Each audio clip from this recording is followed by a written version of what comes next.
Assalamualaikum warahmatullahi wabarakatuh. Innal hamdalillah nahmaduhu wa nasta'inuhu wa nastaghfiruh wa na'udzu billahi min shururi anfusina wa min sayyiati a'malina. May yahdihillahu fala mudilla lahu wa may yudlilhu fala hadiya lahu. Amma ba'd. Allahumma akhrijna min zulumatil wahmi wal jahli wal ma'rifati wal ilmi amin ya rabbal alamin. Waftah lana ya fattah kama fatahta li ibadika salihin. Bapak, Ibu, ikhwan, akhwat, sahabat fillah, malam ini walaupun pendek kita akan membahas satu aliran yang terlupakan karena persoalan politik. Pada aliran ini sangat berbahaya untuk kita. Mereka menyebut dirinya masuk Islam, tapi mereka sudah tidak Islam. Ada yang tahu? Ahmadiyah. Ya. Saya bawa kitab yang kecil-kecil aja ya, ini karya Mirza Ghulam Ahmad. Dia menyebut ilham, khutbah-khutbah ilham. Kemudian ini ada tentang bab ta'lim, tapi judul lainnya Man Huwal Ahmadi. Man Huwal Ahmadi. Siapa yang disebut pengikut Ahmadiyah?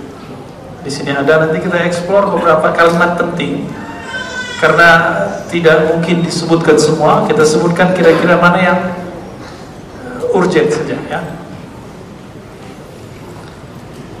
Siapa itu Ahmadiyah? Ahmadiyah adalah keagamaan yang mengikuti, saya kasih miring ya, sang pembaharu. Mereka nyebutnya pembaharu, Mirza Ghulam Ahmad. Mirza itu sebutan orang sana untuk ya, orang mulia gitu ya. Ghulam itu Gus, kalau kita nyebutnya Gus Nur gitu ya. Kalau lagi rame itu Gus apa lagi nih? Gus Soleh, Gus Solah gitu ya, itu Ghulam. Dari bahasa Arab tapi menjadi istilah dalam bahasa Urdu karena orang ini berasal dari India. Saat itu India belum pisah dengan Pakistan, masih satu. Aliran keagamaan yang mengikuti pembaharu Mirza Ghulam Ahmad, dia menyebut dirinya Al-Qadiani. Karena sekarang sudah menjadi negara sendiri, kita sebut saja Pakistan ya. Bahasanya bahasa Urdu dan pinter bahasa Arab. Saya punya guru orang India tinggal di Hyderabad, namanya Khaja Muhammad Sharif, seorang doktor, seorang profesor hadis yang pertama memberi saya ijazah hadis. Kita kaget sekali dengan beliau. Apa yang bikin kita kaget? Waktu itu guru kami, Imam Besar Istiqlal, lagi ujian doktoral. Lalu Syekh Hasan Hitu, guru kami yang dari Suriah, minta kepada Syekh Khaja Muhammad Sharif, tolong buatkan syair dalam bahasa Arab untuk memuji seorang imam besar yang lagi ujian ini. Dia merenung sebentar, nggak nyampe 1 menit udah keluar dalam bahasa Arab syair-syair yang indah, dan itu ditulis. Artinya orang Arab sendiri sudah nggak bisa lagi bersyair seperti orang Arab yang lama. Ilmu itu turun ke India, Pak. Dalam ilmu hadis kami kaget sekali, ternyata ulama-ulama India, ulama-ulama Pakistan itu menjadi poros penyelamat ilmu hadis yang sudah mulai sekarat waktu itu di Hijaz, di Mekah, Madinah. Maka kita temui nama-nama yang unik. Namanya Maulana Ilyas Kandahlawi, pendiri Jamaah Tabligh, itu ahli hadis. Namun karyanya tidak banyak. Yang banyak karyanya namanya Maulana Zakaria Kandahlawi. Itu kalau buka karyanya takjub sekali ya. Satu kitabnya yang sangat luas, judulnya Syarah Muwatta ya, tapi ada judul panjangnya kita nggak usah sebutkan. Ada Syarah Muwatta. Muwatta itu karya Imam Malik, kumpulan hadis. Dia syarah lebih dari 15 jilid. Satu jilid jadi 15 jilid. Padahal dia mazhabnya Hanifah, Abu Hanifah jadi Hanafi. Dia mensyarah kitab Imam Malik yang Maliki. Tapi karena dia menjadi imamnya jemaah tabligh, akhirnya beberapa orang nggak senang sama dia. Padahal kita nggak akan melihat pergerakannya apa. Yang penting dia tidak membuat ajaran baru. Ya, ahli hadis ngajar pakai bahasa Arab padahal dia bukan orang Arab. Nah itu fakta yang ada di India. Maka kalau mau mendalami hadis di India sekarang masih bagus. Tapi jangan salah tempat Pak ya. Nanti nyampe ke Lahore. Nyampe ke Lahore nanti jadi muridnya Ahmadiyah. Oke. Apa persoalan dari Ahmadiyah itu? Kita sebelumnya sudah jelaskan bahwa untuk ngecek aliran itu masih Islam atau tidak, dia harus minimal 3 pilar: tauhid, kenabian, akhirat. Tauhid berarti yang disembahnya cuma Allah. Kenabian, Nabi Muhammad SAW Nabi terakhir. Kalau ada yang meyakini ada Nabi selain Nabi Muhammad setelah ini, udah langsung kafir. Kalau tauhid disepakati bahwa dia hanya nyembah Allah. Adapun tawassul itu diperdebatkan. Tawassul nggak masuk bab syirik, dia masuk ke bab yang diperdebatkan. Tapi teman-teman kita sebagian ngotot, orang tawassul dengan orang mati, dengan Nabi syirik. Padahal ini tidak disepakati. Nah, kalau belum disepakati kita nggak masukin ke sini. Oleh karena itu orang-orang yang ziarah kubur, tawassul, kita tidak kafirkan, kita tidak syirikkan. Kenapa? Ada ulama yang membolehkan, bahkan itu mayoritas. Yang melarang kan cuma ulama-ulama salafiyah di Saudi. Sedangkan ulama Azhar, ulama Yaman, Suriah, Maroko itu nggak ada yang melarang. Bahkan di India sendiri. Dulu ada Syekh Ahmad Khatib, Imam Masjidil Haram, orang kita pun bertawassul dengan Nabi. Di kitab-kitabnya bertawassul bijahi Muhammadin sallallahu alaihi wasallam, dengan kemuliaan Nabi. Nah, jadi dia ngambil yang bolehnya. Jadi kalau bab tawassul ziarah kubur ini nggak masuk ya. Jangan dituduh orang kuburiyun. Nah, ini persoalan teman-teman hari ini, sesama muslim kok malah dikafirkan. Makai ayat untuk orang musyrik lalu dialamatkan sesama muslim. Nah, itu juga bab politik juga sekarang begitu ya. Nah, ini benar-benar menyeramkan ini. Semoga cepat berakhir. Saya udah gak sabar tanggal 17 itu ya. Udah gak sabar Pak, capek kita, capek. Kenabian Ahmadiyah, bisa saya pastikan membaca beberapa kitabnya, dia tidak menyembah kecuali Allah. Namun di bab kenabian baru ada problem. Baru ketemu problem Pak nanti ada kalimat-kalimat yang kayaknya ini yang bikin ketipu murid-muridnya, bahwa dia tidak menyebut dirinya Nabi secara langsung, tapi ada bahasa-bahasa yang kalau kita paham itu dia ngaku Nabi, dia ngaku sebagai Rasul. Nanti saya tunjukkan ya. Lalu akhirat, Ahmadiyah mempercayai apa yang kita percaya, dalam kubur, surga, neraka, hisab, semuanya. Namun yang unik itu mereka punya surat, namanya surat jaminan masuk surga. Mirip-mirip kayak di ajaran Kristiani ya, surat pembebasan dosa kan sama-sama tuh ya. Nah ini mereka punya, tapi itu ada expirednya, ada expirednya Pak. Namun saya nggak bahas itu, kenapa? Itu kreasi mereka, sebagian dari kekeliruan parah, tapi tidak membuat kafir ya, cuma dolal, sesat. Saya paling males Pak ngomong-ngomong apa sesat kafir, karena lagi rame sekarang ya. Kita menghindari yang rame-rame aja. Apa ajaran baru mereka? Nah, saya ambil dari beberapa ini karena tidak semua antum bisa baca teks Arab ya. Ini dia tulis pakai bahasa Arab Pak. Ini bahasa Arab. Dan indah bahasanya. Orang yang mengerti bahasa Arab itu terasa indah sekali bahasa dia. Karena rata-rata santri-santri di India itu pinter bersyair Arab, pinter seperti yang saya ceritakan barusan. Syair Arab itu nggak mudah Pak, harus nyamain belakangnya a sajak gitu ya. Sajak itu dari bahasa Arab. Ini kita pendek, Mirza Ghulam jadi MG ya. Mirza Ghulam Ahmad mengaku sebagai Mahdi plus Al-Masih Al-Maud, jadi nggak puas dia satu aja.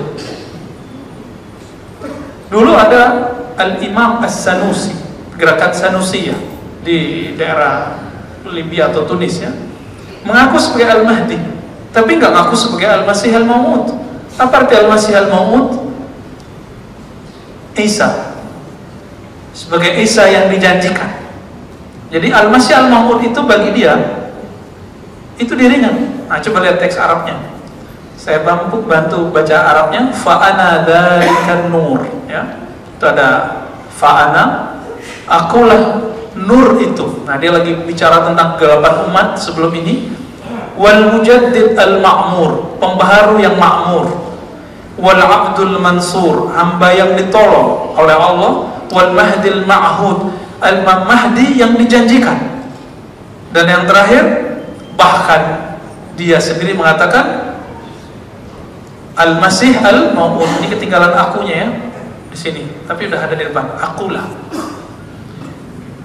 Al-Mahdi itu beda dengan Al-Masih. Al-Mahdi itu kata Nabi dalam hadis yang sahih dari Abu Daud, namanya seperti namaku, ismuhu ka ismi. Namanya seperti namaku dan nama ayahnya seperti nama ayahku. Berarti namanya siapa? Muhammad bin Abdullah. Dia bilang nama saya Muhammad, Muhammad ya Ahmad. Bapak dia Abdullah enggak. Ternyata nama bapaknya siapa? Mirza Ghulam Murtada. Mirza Ghulam Murtada ini pegawai penjajah Inggris. Bisa dibayangkan? Pegawai penjajah Inggris tapi soleh. Nah, solehnya ini kemudian dimanfaatkan oleh orang Inggris, lalu dikasih bidang tanah di Lahore, daerah Qadian namanya. Ini yang kemudian jadi pusat Ahmadiyah sekarang ini. Di situ mereka bangun masjid yang kemudian dia sebut Al-Masjid Al-Aqsa. Lalu di sekitarnya ada nama Rabwah. Siapa yang dikubur di situ jamin masuk surga. Nah, supaya bisa masuk ke situ harus pakai surat jaminan masuk surga yang ada expirednya tadi itu ya. Saya sudah lihat suratnya, formnya. Kita nggak tunjukin sekarang ya.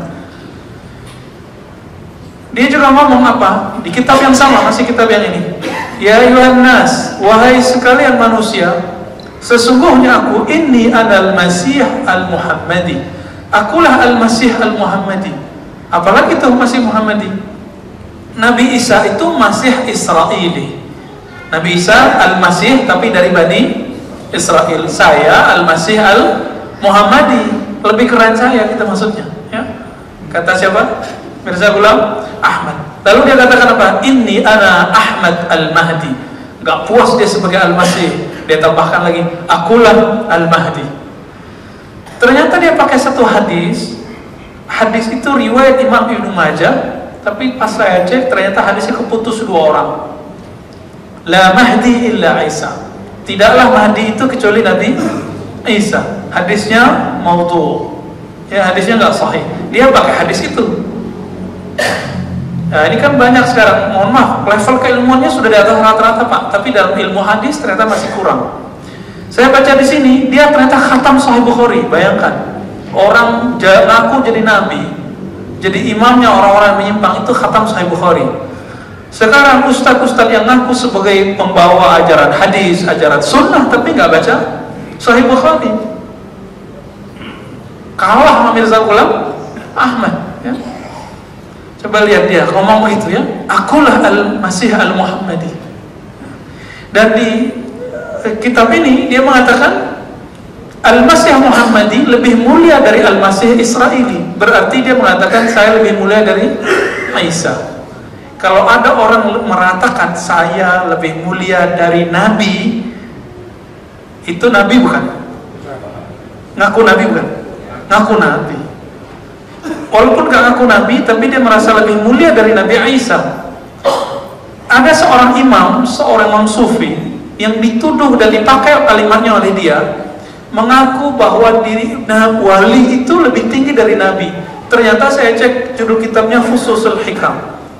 Fususul Hikam Ibnu Arabi yang wafat tahun 638 Hijriah, sebelum Ibnu Taimiyah rahimahullah. Ibnu Arabi rahimahullah itu dituduh mengatakan wali lebih tinggi daripada Nabi. Nah, konsep itu sampai ke Mirza Ahmad dan dia pakai. Ternyata kita cek, kita udah bolak-balik, dan saya membaca kitab Al-Futuhat Al-Makkiyah itu ada 8 jilid Pak. Kita baca paling cuma berapa bab yang saya ketinggalan ya. Dan gak ada yang mengatakan wali lebih tinggi dari Nabi. Yang kita temukan apa?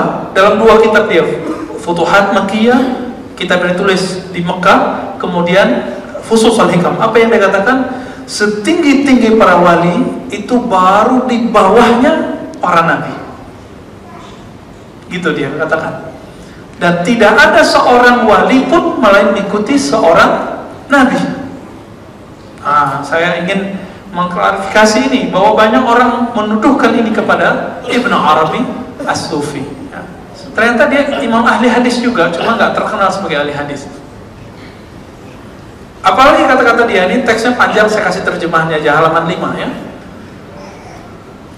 Ini kata dia, ya, unziltu manzilah, ya, manzilati min rabbi, gitu kalimatnya di sini. Manzilahku di sisi Rabbku, Tuhanku, Rabbku, pengutusku, tidak diketahui seorang pun. Bayangkan, nggak ada yang tahu, nggak ada yang tahu Pak. Saking tingginya dia. Rahasiaku lebih tersembunyi dari waliullah manapun, apalagi manusia awam. Jadi kayak antum ini nggak bakal tahu makomnya Mirza Ghulam Ahmad, kata dia. Wali aja nggak tahu saya. Jadi ini dia ngomongin karena di India itu dulu banyak ahli zikir, wali-wali Allah. Para wali itu istikharah, minta, tanya, ya Rabb, benarkah Mirza Ghulam Ahmad ini seorang wali, seorang mahdi? Nggak dikasih unjuk sama Allah. Bukan 1, 2, 3, 4 ulama, tapi banyak. Maka disebutkan oleh dia, ahlullah, para wali Allah pun nggak tahu kalau saya seorang al-masih. Kalau nggak tahu apa dong? Alasan dia itu karena saking tingginya makomku. Itu kata dia, ya. Makamku lebih jauh daripada jangkauan pikiran manusia, kenaikan rohaniku lebih tinggi dari capaian analogi manusia. Nah, ini yang dia katakan, ya. Qiyasil muqisin, gitu teks Arabnya. Ada yang pelimpan Pak, coba cek. Ini yang pelimpannya ini kita kasih unjuk. Apa kata dia? Innahu, sesungguhnya Nabi Muhammad sallallahu alaihi wasallam khatamul anbiya, adalah penutup para nabi. Kalau saya siapa? Khatamul auliya, kata dia, ya. Aku adalah penutup para wali. Kalimatnya lebih horor lagi Pak. La waliya ba'di, tiada ada wali setelahku illa, kecuali alladzi huwa minni, yang merupakan keturunanku, wa ala ahdi, dan pengikut ajaranku. Makanya waktu dia meninggal, tengkar Pak antara muridnya dengan anaknya. Muridnya dan anaknya tengkar. Namanya Syekh Muhammad Ali, digelari di sana Maulana Muhammad Ali. Itu tengkar dengan anaknya Mirza Ghulam Ahmad sampai ribut, ya. Siapa ya pengganti dari Mirza Ghulam Ahmad? Seperti Abu Bakar disebut khalifah, maka pengganti pertamanya menyebut dirinya sebagai khalifah. Sekarang udah khalifah ketiga atau keempat. Dan hati-hati Pak yang punya buku siaran TV channel itu ya, kabel itu ya, TV kabel. Mereka punya Muslim TV, namanya masih Muslim. Maka kita masukkan dia kepada ajaran di tengah umat Islam. Mereka nyebut dirinya Muslim TV, dan ada beberapa jam berbahasa Indonesia.